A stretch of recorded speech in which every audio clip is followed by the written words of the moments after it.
Imagine spending your whole life chasing a dream, only to realize that the world sees you as nothing more than a joke in face paint.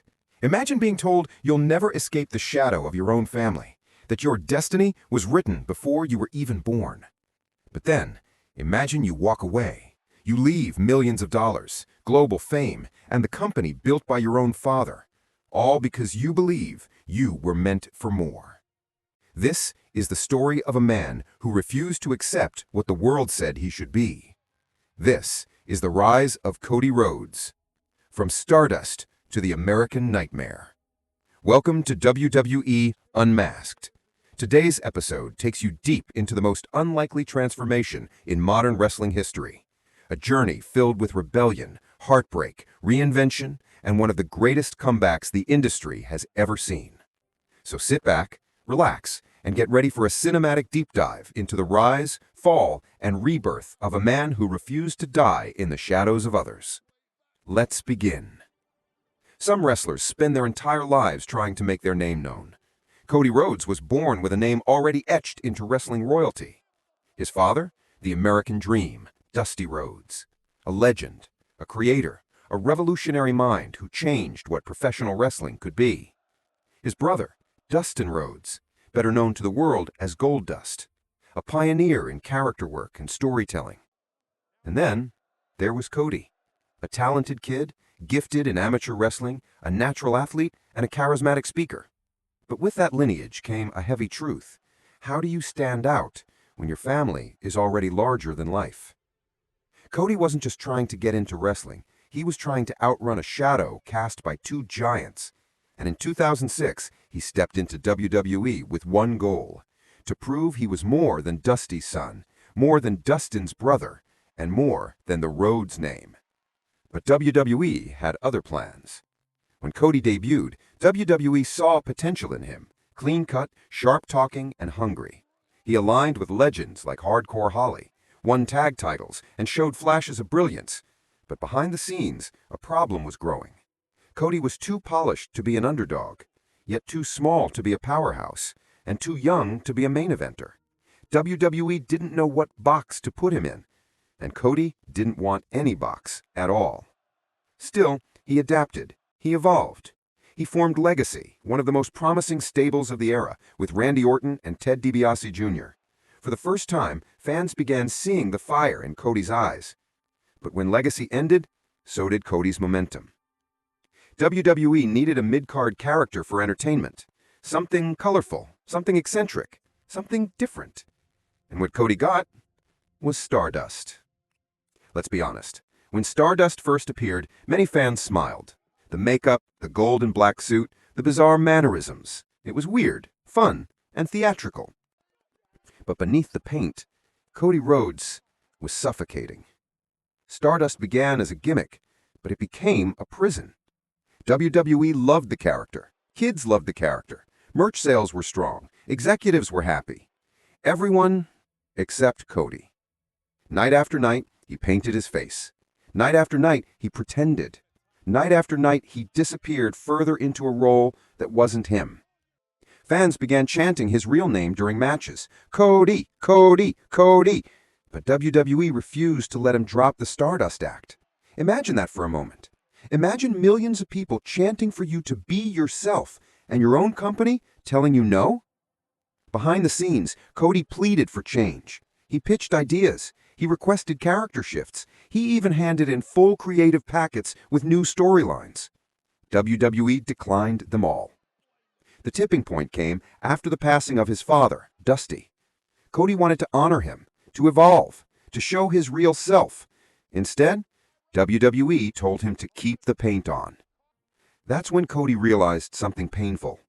WWE didn't see Cody Rhodes. They only saw Stardust. And so, he made the decision that shocked the entire wrestling world. It was 2016. Cody Rhodes, son of a legend, WWE superstar, multi-time champion, walked into WWE offices and asked for his release. Not because he wasn't being used, not because he was injured, not because he was overlooked. He left because he refused to let his legacy die inside a costume. When Cody posted his public statement, the wrestling world exploded. Fans were stunned, wrestlers were shocked, and WWE? They were confused. Why would someone walk away from guaranteed money, global fame, and a stable career? But Cody wasn't leaving wrestling. He was leaving Stardust. This was the moment he stopped being a character and started becoming something far more powerful, a man who wanted to tell his own story. What Cody did next changed the entire wrestling industry. He didn't just go to the independent scene. He embraced it. Ring of Honor, New Japan Pro Wrestling, PWG, Impact Wrestling, every major indie promotion around the world. But he didn't walk in as a guest star. He walked in as a force of nature. Cody reinvented himself. New gear, new swagger, new attitude. He was no longer the kid with pressure on his shoulders. He was a self-made star building his destiny from the ground up. He joined the Bullet Club. He battled legends like Okada. He cut promos that felt raw, emotional, and unfiltered.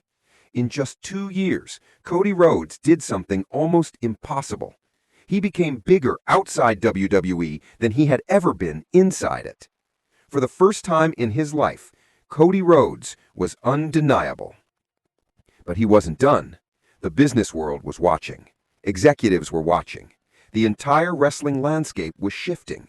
And then, the biggest shift came. This is the part of Cody's story that even his critics can't deny. Cody Rhodes became one of the founding forces behind all elite wrestling. Think about that for a moment. A wrestler, a man who was once trapped under face paint, helped create a billion-dollar wrestling company. That alone makes Cody Rhodes one of the most influential figures of the modern era.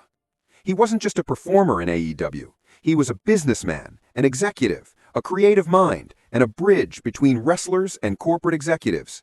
AEW promised freedom, creativity, and an alternative to WWE's system, values that reflected Cody's own journey.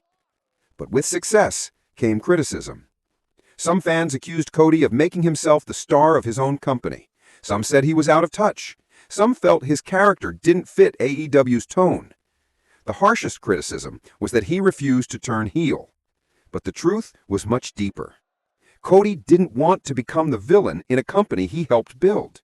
He didn't want fans to resent AEW because of his character choices. Behind the scenes, Cody was fighting a new struggle, not for a character, but for the soul of a brand. And then came the twist no one expected. In 2022, at WrestleMania, the lights went out. A familiar theme hit, and the WWE Universe erupted. Cody Rhodes had returned home. But this wasn't Stardust. This wasn't the young rookie. This wasn't the mid-carder. This was the American Nightmare. A man who left as an afterthought, returned as a main eventer. From the moment he stepped in the ring, you could feel it. Cody didn't come back to be part of WWE. He came back to finish the story. His father's dream, his family's legacy, the WWE Championship, the one title Dusty never held. Cody wasn't just wrestling anymore. He was fighting ghosts, history, destiny. In the years that followed, Cody solidified himself as one of WWE's biggest attractions. He headlined WrestleMania. He cut emotional promos that left crowds silent. He carried himself like a champion even before he touched the gold. But he also endured heartbreak, especially at WrestleMania 39, when Roman Reigns ended his dream in brutal fashion. The world watched Cody lose, but the world also watched him rise again. Because the American Nightmare isn't about success, it's about resilience.